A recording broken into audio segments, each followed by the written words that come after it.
بسم الله الرحمن الرحيم والصلاة والسلام على خاتم الأنبياء والمرسلين نبينا محمد وعلى آله وصحبه أجمعين. Dear colleague, it's my pleasure to be one of the speakers in this topic of lectures and education to our medical student in King Abdulaziz University Hospital. I am Dr. Muhammad Muzaffar, pediatrician and pediatric rheumatologist, associate professor in King Abdulaziz University Hospital. Today, I would like to talk about approach to arthritis in children. As you know, arthritis is a common symptoms in children, or joint pain or musculoskeletal pain is a very common symptoms in children. These symptoms, almost every child in every home will complain to the parents, or parent noticed abnormal gait. And for this reason, every doctor who evaluates this child for musculoskeletal manifestation should have wide-based knowledge how to evaluate arthritis in a child. I will going to talk about arthritis in children, an approach, and the most common rheumatological disease which is called juvenile idiopathic arthritis. The first slide is going to talk about anatomy of the joint, which consists of bones, cartilage, synovial sheath, synovial membrane, synovial fluid, muscles, tendons, and skin. Whenever there is inflammation, the changes may occur in one of these structure. As you can see in the left side, the normal joint anatomy. In the middle, the changes that occur in osteoarthritis, which is not our topic today, and right to the in the slide is changes that occur in inflammation of the joint, in adult called rheumatoid arthritis, and in children called juvenile idiopathic arthritis. The next slide, definition. Inflammation of the joint, basically called arthritis. And not every arthritis is juvenile idiopathic arthritis. If this inflammation of the joint is due to organism in the joint, it's called infectious arthritis, and it's labeled as septic arthritis, which is considered as acute orthopedic emergency. The second topic is inflammatory arthritis, which is mainly related to inflammation, and the most common disease that cause inflammatory arthritis called familial Mediterranean fever or inflammatory bowel disease. There are many other inflammatory diseases that can be associated with arthritis. I'm not going to talk about this topic. The third most common topic and is called autoimmune arthritis.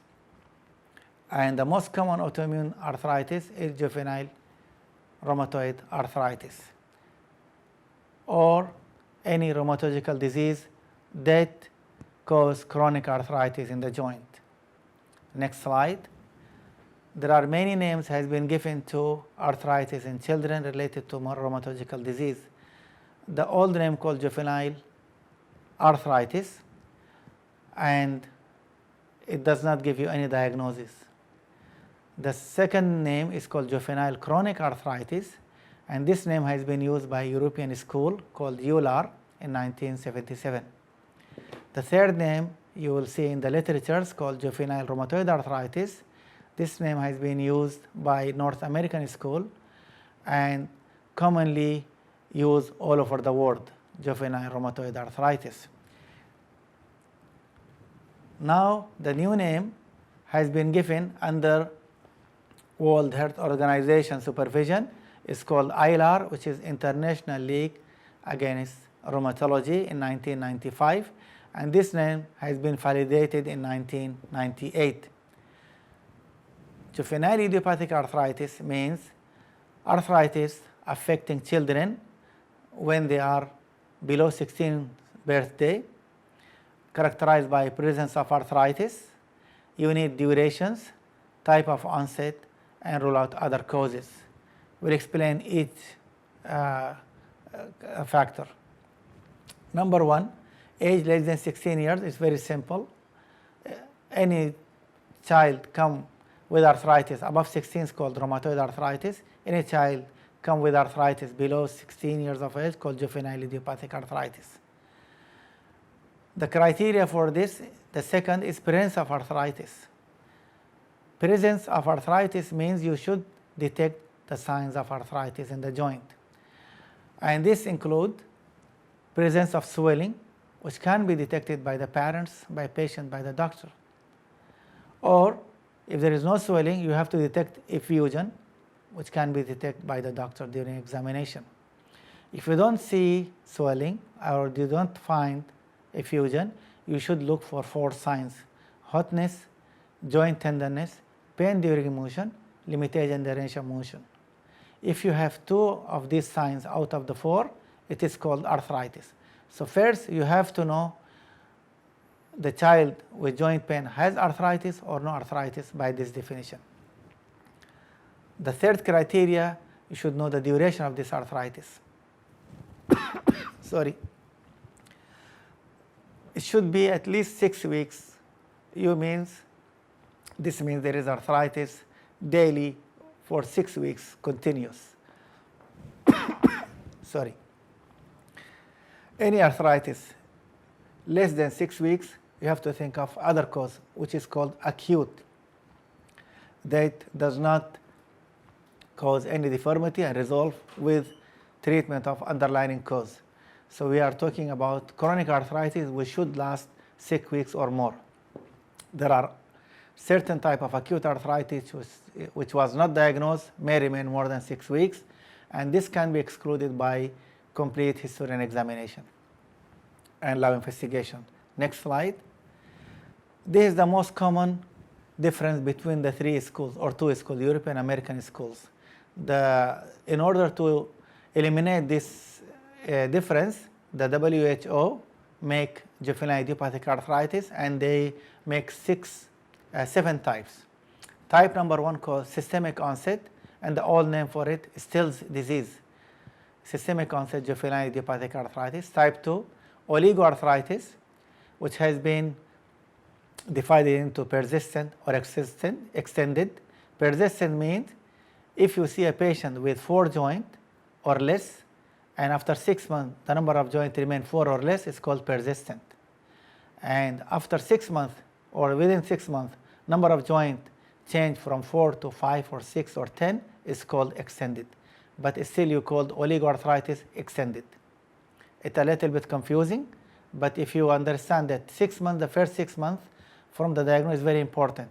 If the patient developed more joint during this 6 months, it's called extended, and if the number of joints remains 2 or 3 or 4, it's called persistent oligoarthritis.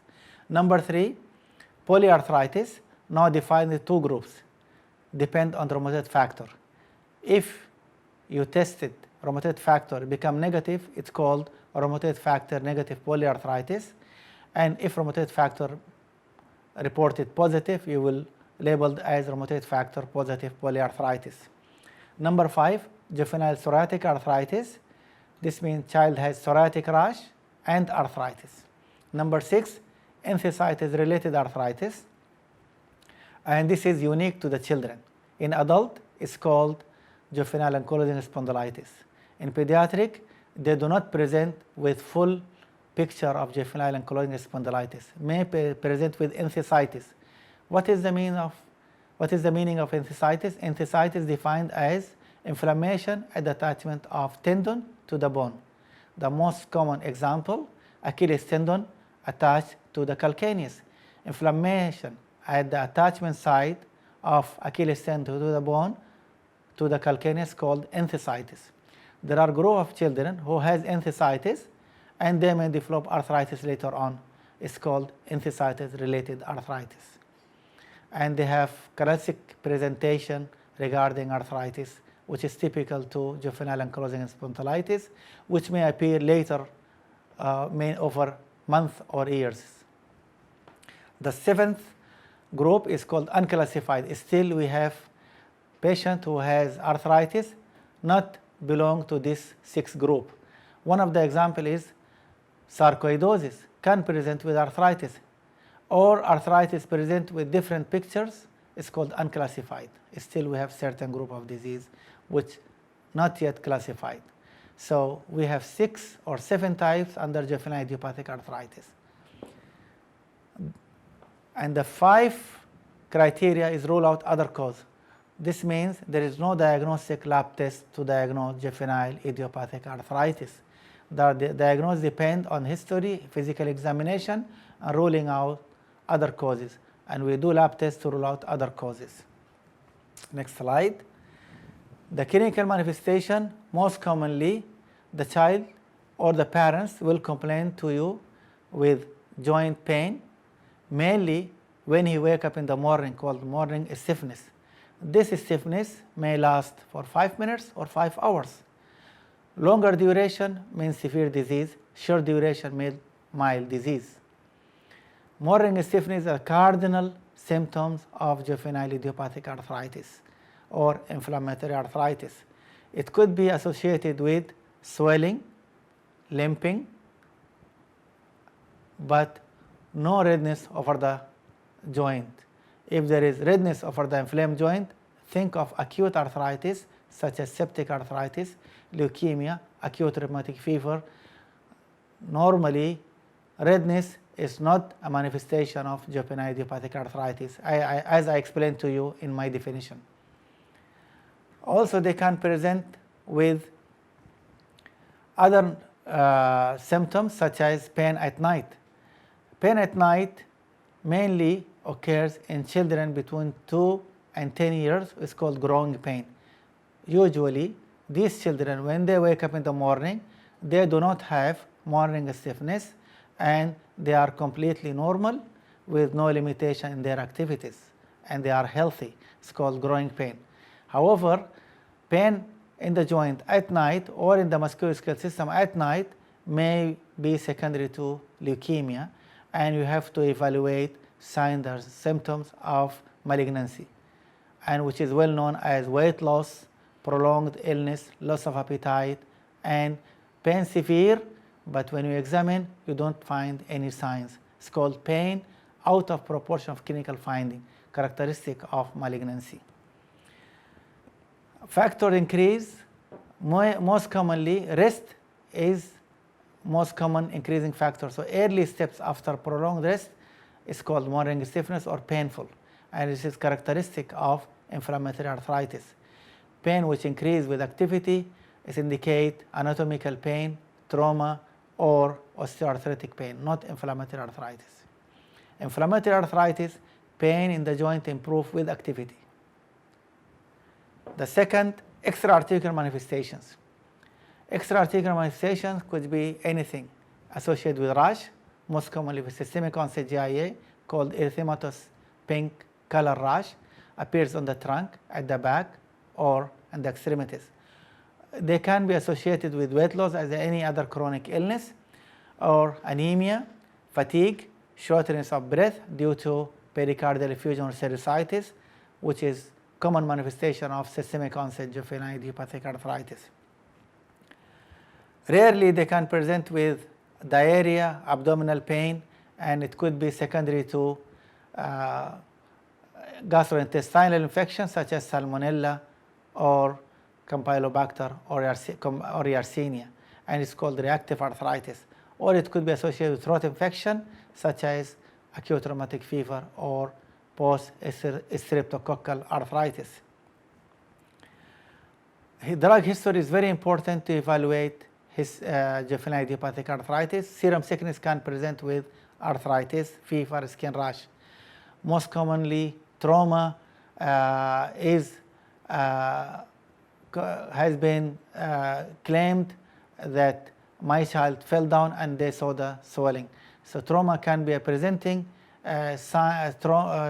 symptoms, and it could be risk factors, but most of the time the inflamed joint lead to frequent falling, and they got trauma, and this is the only time where the parents notice the swelling.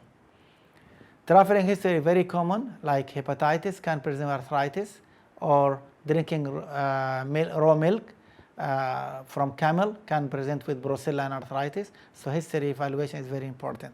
So history is very good. You have to take complete history in order to evaluate patient with arthritis. This is slide showing Pauci-arthritis juvenile idiopathic arthritis in an 8-year-old child. You can see both knees are swelling, left side to me, or right knee, left side to the audience is knee swollen, and there is limitation in the extension compared to the left leg, which is to the right of the audience. Slightly swelling, but complete extension of the knee. So you can see that the right knee swollen with limited extension compared to the left. This is called 2 joint only. Remaining of the joints are normal, called Pauci-articular. So Pauci-articular characterized by presence of arthritis in 4 joint or less, commonly large joint, ankles, knees, wrists, or elbows. There is no small joint involvement, and there is no systemic manifestations, no fever, no rash, and no systemic illness. Most of the children are healthy, and the common age between 1 year and 3 years, and commonly occur girls more than boys. And these children, they have good prognosis for arthritis, but they can develop extra-articular complication, which is called uveitis. Once you see the patient with Pauci-arthritis juvenile idiopathic arthritis and diagnose, better to refer to ophthalmologist for frequent, regular examination to rule out uveitis. The second group, second slide shows another patient with both knees swollen, and you can see there is periarticular muscle wasting. Both thighs are wasted comparing to the previous slides, and both knees are swollen, and swelling commonly bilaterally and above the knee, which is called suprapatellar bursa. Usually there is no swelling below the knee. And why there is suprapatellar swelling? Because there is suprapatellar bursa communicating fluid between the joint and the suprapatellar bursa. Whenever the fluid increases, it goes above into the suprapatellar bursa. And the X-ray is the best view. You can see in the lateral, you can see there is fluid above the knee, which is white. And you can see the black area, and should be the black area here parallel to the bone. But the parallel to the bone has been absent. This is the fluid best seen by X-ray. Otherwise, there is no need to do X-ray, because X-ray is not diagnostic. You can do X-ray if you suspect fracture or the tumor or any other foreign body. You can do the X-ray, but we don't do X-ray to diagnose juvenile idiopathic arthritis. We do baseline to follow up these X-rays for erosions and complications of chronic, long-lasting juvenile idiopathic arthritis. There is the second group, polyarthritis, rheumatoid factor negative or positive. They present with the same way. They have large and small joint involvement, commonly occur in children in 2 ages, between 1 and 3 years. The second age is between 8 and 12 years of age. Commonly occur in girls in early age, in older age, again commonly boys and girls. So commonly occur in girls than boys, affect small and large joint. You can see signs of chronicity in this patient. You can see there is swelling of the PIP joint and the interphalangeal joint of the thumb, and wasting of the muscles, and the metacarpopharyngeal joint swelling, and the swelling of the wrist joint. And commonly you can see the prominent joint because of the wasting of the muscles here. The slide to the right side of the audience, you can see swelling of the wrist joint and bilaterally, and swelling of the IP and proximal phalangeal joint, as well as metacarpopharyngeate of both thumbs, and some wasting of the muscles, interossei muscles, clearly seen in both sides. The next slide is polyarthritis with boutonniere deformity in PIP4 in right side of the left side of the audience, and also you can see swelling in the thumb interpharyngeal joint in both thumbs, and this is burn, not due to rash or complication of JIA, but you can see hirsutism because of chronic use of steroid in this patient, and she has interossei muscle wasting in both hands. This is typical rash of systemic onset juvenile idiopathic arthritis. It's called pink color. It comes in the axillary area. You can see this is the arm and this is the axilla, and you can see pink color. In the past it's called salmon pink color regarding the fish called salmon pink, and it comes with fever. Once fever disappears, rash disappears, called evanescent rash or transient rash. 5 or 10% the rash may persist, but 90% the rash, once fever disappears, rash disappears, called evanescent rash, characteristic of systemic onset JIA. It appears on the trunk, at the back, on the flexor area of the elbows or axillary area, and you have to see this area when the patient has fever. Most of this area will be covered by cloths, so you have to uncover the patient to detect this rash. So extra-articular manifestations commonly present in polyarthritis and systemic onset JIA. I collected all of them, which include fever. And systemic onset JIA, fever characteristically 4 signs. It is high grade, 39 or 40, last 2 weeks or more, 1 week at home and 1 week documented in the hospital, and it should be intermittent in nature, means you give antibiotic, it comes to baseline or below the baseline, and it is 1 or 2 spikes per day called quotidian fever. So fever has characteristic signs for systemic onset JIA, 2 weeks or more, high grade, intermittent in nature, 1 or 2 spikes per day called quotidian fever. Associated with rash, which is called rheumatoid rash or salmonella type of rash. Okay. They can have hepatosplenomegaly, systemic onset JIA, 50% or more, or 5 to 10% polyarthritis. Lymphadenopathy, commonly manifested in systemic onset JIA, it can represent polyarthritis also. Uveitis, common manifestation or side effect or extra-articular complication of polyarthritis and oligoarthritis, rarely in systemic onset. Pericarditis is common in systemic onset JIA, and any child came to you with chest pain and he is a known case of systemic onset JIA, think of pericardial effusion and investigate thoroughly by chest X-ray, echocardiogram, and consult cardiology if there is pericardial effusion in order to prevent cardiac tamponade, which is very serious complication of systemic onset JIA.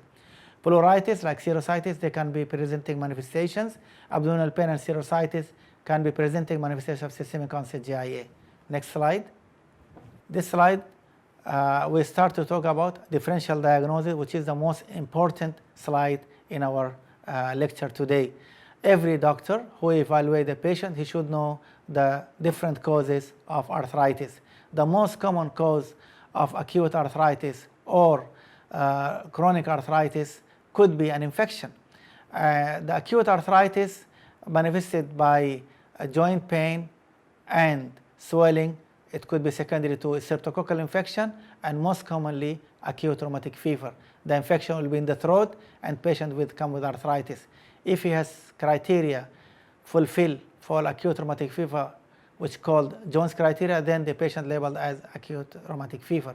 If do not have Jones criteria completely, then it patient labeled as post-streptococcal arthritis.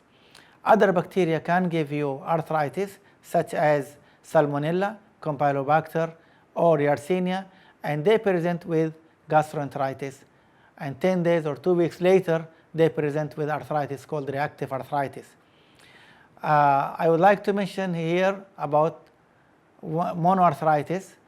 as one of the most common differential diagnoses is tuberculosis infection in our country especially. So low socioeconomic class living in a crowded area, you should elaborate history of tuberculosis in the family and think of tuberculosis if the patient has monoarthritis. Viral infection can give you reactive arthritis, commonly rubella virus or parvovirus, or post-vaccination MMR. They can 10 days, 2 weeks later after vaccination present with joint pain and swelling. It's called reactive arthritis. Lyme arthritis commonly occur in North America, not available in our country. So I will not talk about Lyme arthritis. The second slide, malignancy. As you can see, malignancy can present with arthritis, and you have to take full history to rule out signs or symptoms of malignancy, and you have to do appropriate investigation to rule out malignancy, especially in systemic onset juvenile idiopathic arthritis. Many children diagnosed arthritis and treated with steroid and methotrexate, and they tend to be leukemic patients, and which is fatal mistake. So before you start any steroid in any patient with suspected to have arthritis and you suspected juvenile idiopathic arthritis, please rule out malignancy by doing bone marrow and appropriate investigations before starting steroid. And the common malignancy in our children, they present with arthritis, leukemia, lymphoma, neuroblastoma. One of the rare diseases called osteoid osteoma, it is a benign tumor. It is a nut tumor, it is a benign lesion of the bone. They commonly present with night pain. And this pain may exaggerated by activity during daytime, not like growing pain, which is normal during daytime. So these children who has osteoid osteoma can have night pain, and the pain aggravated during activity during daytime. So child usually not normal, is still symptomatic, and it needs to be evaluated by good history and by examinations. The second slide, all rheumatological disease can present with arthritis, and these are the list of rheumatological disease that can present arthritis. Each of them has criteria, and by criteria you can rule out each of this disease which has been mentioned here.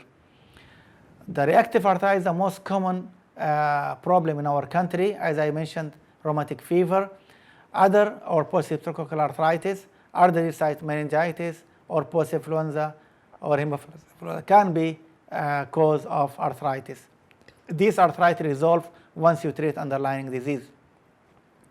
Vasculitis, such as Henoch-Stern-Purpur, Kawasaki disease, can present with arthritis, and I will not go through all these things. You can read about this because all these disease can present with arthritis, and you rule out by history and appropriate examinations and laboratory tests.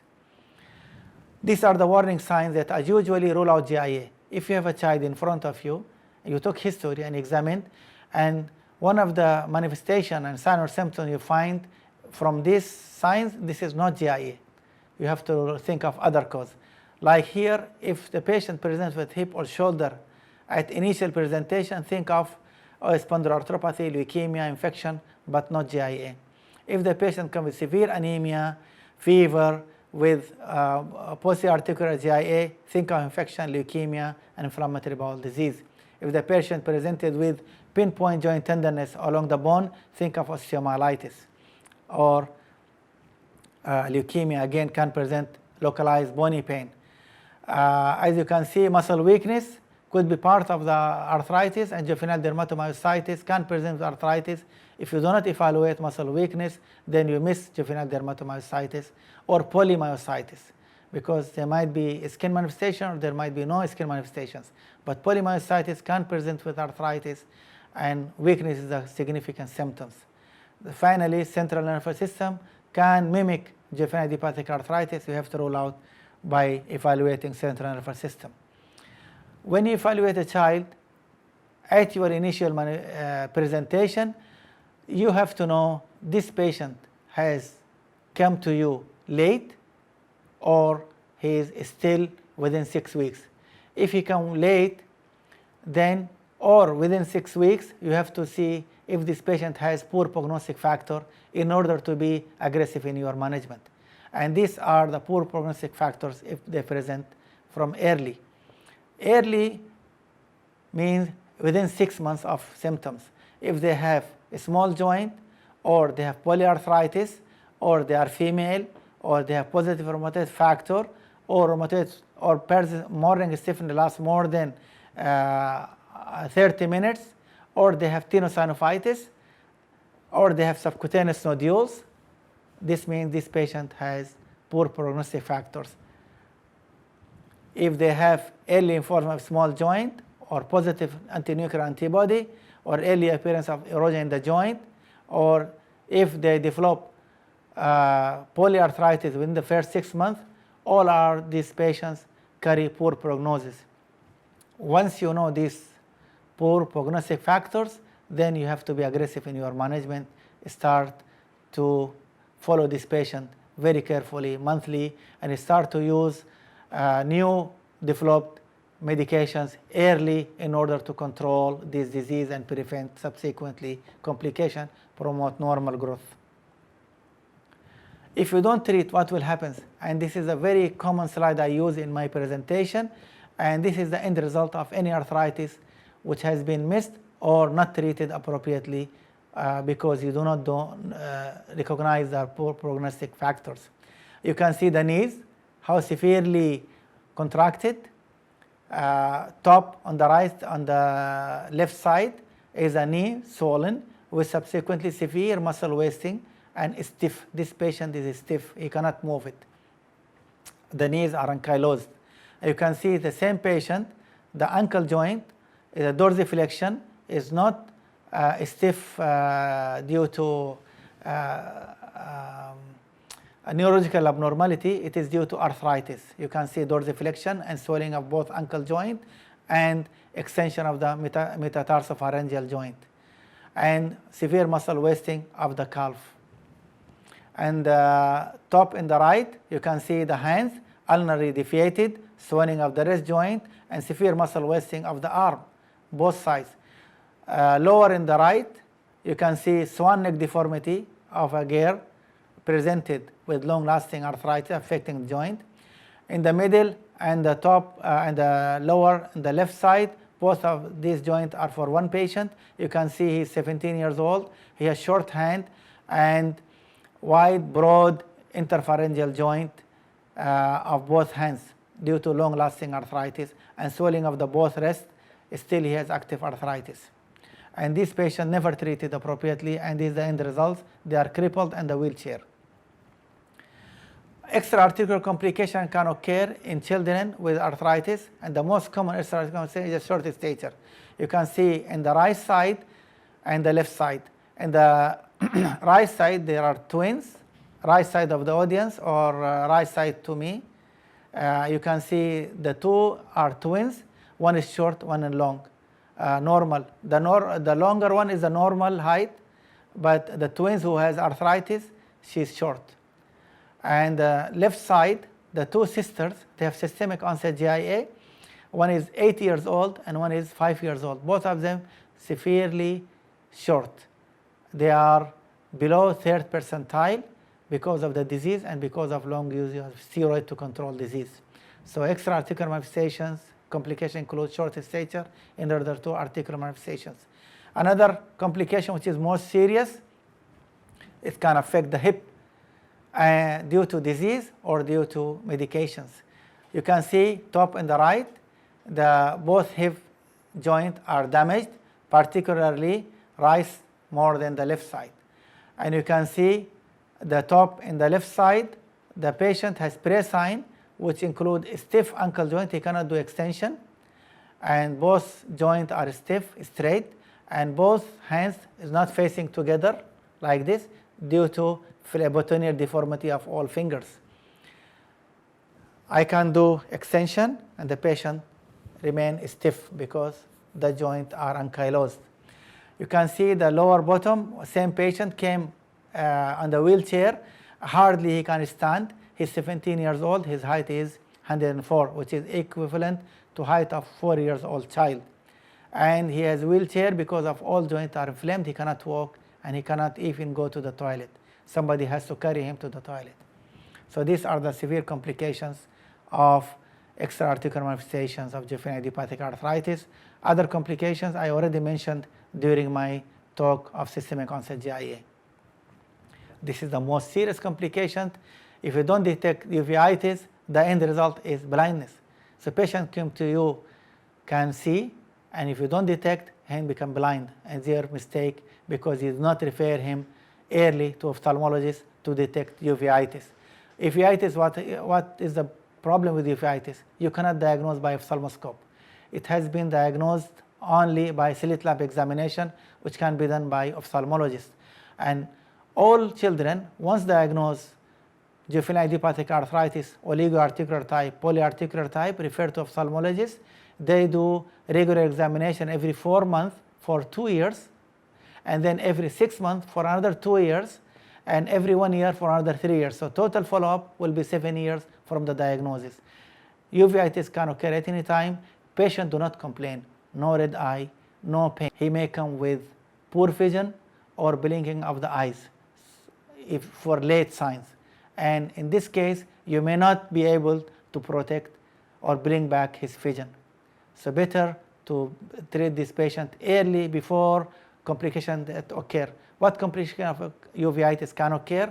As you can see, glaucoma, cataract, posterior synechia, or finally blindness. And the treatment include methotrexate, early use, and cyclosporine A in resistance case. Nowadays, biologic drug therapy proved to be one of the best treatment for resistant case, like anti-TNF, especially anti-TNF, which is monoclonal antibody like Humira or infliximab. Enbrel, which is soluble cytokines, soluble receptor cytokines, is not good treatment of uveitis. The best treatment is Humira or infliximab. So this patient, once you diagnose, treat, no improvement, early use of biologics will protect this eye's vision. If this patient do not improve, and you like to know what is the etiopathogenesis, so the exact etiology of juvenile idiopathic arthritis is not known, and this is the reason why the World Health Organization labeled this patient as juvenile idiopathic arthritis. Juvenile means arthritis occurring before 16 years of age, idiopathic, I for idiopathic, arthritis for arthritis. So its cause is unknown. There are trigger factors. This trigger factor could be most commonly infection, could be hormonal, could be trauma or psychological. When this trigger factor present, the T cell recognize this antigen, will activate, and subsequently they have inter-messenger message between these cells. So T cell, when activated, will activate B cells and Synovia site and macrophage. All 4 cells activated and produce large amount of cytokines, namely TNF, tumor necrosis factor alpha, interleukin-1, interleukin-6. And therapy nowadays, because of research going on and advance in the management of juvenile idiopathic arthritis over the last 10 years, the therapy will target against either cytokines, TNF, interleukin-1, interleukin-6, or against cells like T cells and B cells. And there are more research coming out and more drug coming out targeting different type of cells, which is not our topic today. So when these cells activated, there will be large amount of cytokines elaborated. All these cytokines elaborated from activation of T cells or B cells. However, we try to evaluate these patients and detect arthritis, and then we have to say whether this patient has juvenile idiopathic arthritis or not. How you evaluate our patient? The most important is history, history, history, and complete examination, joint as well as systemic. As we said, there will be systemic manifestation in systemic onset JIA, pallor, lymphadenopathy, serositis, hepatosplenomegaly. And also other disease can present with systemic manifestations. So you have to rule out other disease or detect systemic manifestation of juvenile idiopathic arthritis by doing full examinations. And then we do laboratory tests. And then how you diagnose it? Mainly by criteria, The criteria include, number 1, age less than 16 years of age. Number 2, presence of arthritis. Number 3, duration of arthritis 6 weeks or more. Number 4, type of onset, which is 7 types. Number 5, rule out other causes. So as you can see, there is no diagnostic lab test. Laboratory test, we do it either to know disease activity, such as acute phase reactant, ESR and CRP, or in the CBC, non-specific minor changes include high white cell count, particularly in systemic onset JIA, mainly polymorph. Number 2, severe anemia, hemoglobin drop down in systemic onset JIA up to 7, or platelets will be high. So high white cell count, severe anemia, high platelets, high ESR, high C-reactive protein could be manifestation of systemic onset JIA. However, it's non-specific. Other disease can cause same, and you have to evaluate this patient carefully. So disease activity can be detected by lab tests, but it's not diagnostic. Why we do ANA, rheumatoid factor, anti-CCP? When ANA positive, this means either patient has other rheumatological disease such as SLE, or there is increased risk factor of uveitis. Positive ANA in a girl with oligoarthritis below 5 years of age, to some extent polyarthritis, increased risk of uveitis. When ANA negative, the risk of uveitis is less. It's still there, but it's less. What about rheumatoid factor? Now we consider rheumatoid factor as part of classification of JIA. When rheumatoid factor positive, we call rheumatoid factor positive JIA. When rheumatoid factor negative, we call rheumatoid factor negative JIA. Anti-CCP, similar to rheumatoid factor, is not specific for JIA. It's not helpful in children. It is very helpful in adult. Management. Why we are doing management and why we are doing different types? Because our management depends on the type of onset. I'll go through this. Oligoarthritis, as we mentioned, the first line of treatment, non-steroid anti-inflammatory, and common non-steroid anti-inflammatory drug is naproxen. We use 10 to 20 milligram per kilo per day in 2 divided dose.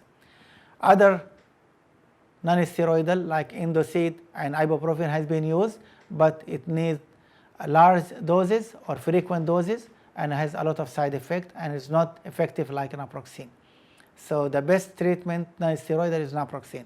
If you have to use this naproxen 3 weeks to 3 months, 6 weeks to 3 months. If there is no improvement, you have to evaluate this patient. Still there is arthritis. The best treatment is intra-articular steroid injections. And this you can use in any types.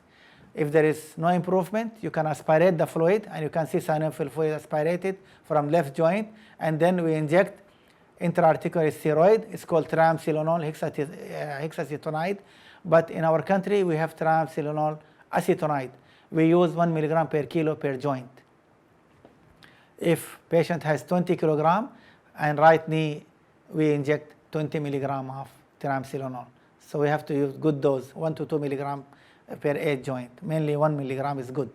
And this is the only treatment you need, and follow up with ophthalmology. If there is no improvement, then you can re-inject the joint after 3 months or 6 months. And most of these patients have good prognosis regarding the joint, but you have to send this patient to ophthalmology. If there is no improvement and patient has polyarthritis or extended arthritis, then you have to use non-steroidal and methotrexate. Methotrexate we have to use once weekly, low dose or high dose, and you have to give folic acid to prevent complication of methotrexate. And methotrexate given on empty stomach once every week. These medications helpful. If there is no still good control, you can use systemic steroid in polyarthritis and systemic onset JIA. If there is improvement, then continue this medication for 1 year, and once patient has improved, you can stop after 1 or 2 years in remission. Suppose this patient did not improve on methotrexate, steroid, and non-steroidal. What you will do? Better to use biologics. These medications has been used in the past, but nowadays in children we are not using these medications. The best thing is to use biologic agent, which is called the first biologic, which is called anti-TNF. Anti-TNF, the first anti-TNF produced for children, etanercept, which is Enbrel, trade name. And the dose 0.8 up to 1 milligram per kilogram once weekly. You can divide this into twice per week, the calculated dose, or you can use nowadays once weekly. And it gives good results. And you have to use this medication 3 months to 6 months. After 6 months, if patient improved, continue for 1 year. When patient in remission, you can discontinue these medications. If the patient did not improve, then you can use another biologics. Suppose this patient came with vasculitis as a complication of systemic onset JIA. Again, anti-TNF is very effective. We use in this patient anti-TNF, and you can see he came with the severe tip, vasculitis affecting tip, and after treatment, the vasculitis completely resolved. Infliximab, in other anti-TNF, has not been used in children as a first line or second line treatment because are not approved by FDA. It's not effective in pediatric population. It's very effective in adult. Nowadays, we have Adalimumab, or called Humira, is monoclonal antibody. The injection came ready-made, 40 milligram. You can inject once every 2 weeks. This is the beauty of these medications. It's ready-made, take off the cover and inject subcutaneously every 2 weeks. It's very good drug in children who do not respond to methotrexate. You can give choice to the parents, or it depends what medication available in your hospital. If in your hospital have Enbrel, use Enbrel. If your hospital have Humira, use Humira, or give choice to the patient. You want every 2 weeks or every 1 week. It's all the good management can be done by communication with the patients. Suppose you use all this medication, methotrexate, steroid, anti-TNF, there is no improvement. How can you treat this patient? Do we have options? Yes, we have many options. Alhamdulillah Rabbil Alameen. Now we have anti-interleukin 6. It has been used and approved by FDA and approved in Saudi Saudi FDA for use for polyarthritis and systemic manifestation of systemic JIA. So interleukin 1, interleukin 6 is called tocilizumab. If there is no response to anti-TNF, then we discontinue anti-TNF and we start anti-interleukin 6. We use this medication IV infusion, 0, 2 weeks, 4 weeks, and then every 4 weeks until patient go into remission. The dose is 8 to 10 milligram per kilogram body weight per dose. If patient responded, we continue for 1 year. If there is no improvement and patient has systemic manifestations which has not been controlled, and patient become cushingoid and has side effect and toxicity of steroid, then you can use to control systemic manifestation anti-interleukin 1 called anakinra.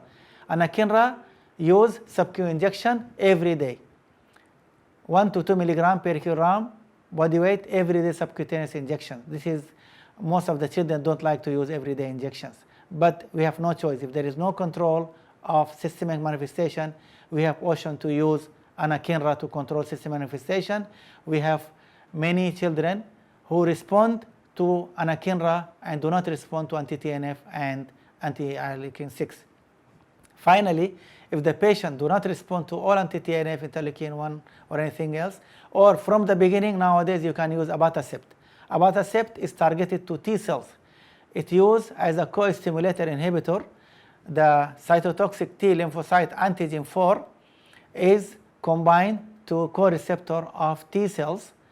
I do not have the picture here, but I can explain to you that it attached to the co-stimulator co-receptor of the T cells. But this is the interaction between antigen-presenting cells and T cells. We need T cell receptor and co-stimulator called CD8086. And abatacept attached to CD8086 and prevent interaction between antigen-presenting cells and T cells. By this way, T cell will not be stimulated and no more cytokine excretion, and the patient go into remission. And we use successfully this medication to children who do not respond to anti-TNF, and they went into remission and we have very patient over the last 3 years, there is no relapse. Alhamdulillah, he cured on abatacept. So abatacept again used IV, 0, 2 weeks, 4 weeks, and induction therapy. Then every 4 weeks, 10 milligram per kilogram per dose IV infusion over half an hour. It's very good drug, and you can use after failure of methotrexate nowadays. It's still not approved in Saudi Arabia. It was not approved initially, but now approved in Saudi Arabia and by FDA, and it is a second-line agent, can be used instead of anti-TNF if available in the hospital. So all these drugs can be used once it's available in the hospitals. Okay. Finally, I will summarize that old therapeutic pyramid was, once you see the patient from the bottom, start to educate the patient that disease is chronic, physiotherapy, and start non-steroidal. 6 weeks to 3 months. If there is no improvement and patient has poor prognostic factors or polyarthritis or extended arthritis, immediately start methotrexate. If there is no improvement for 3 to 6 months, in children we wait for 6 months with appropriate dose. Then start biologics, anti-TNF, in combination with methotrexate. If there is no improvement for 6 months, you can choose new medications or other approved medications, and by this you can control the disease.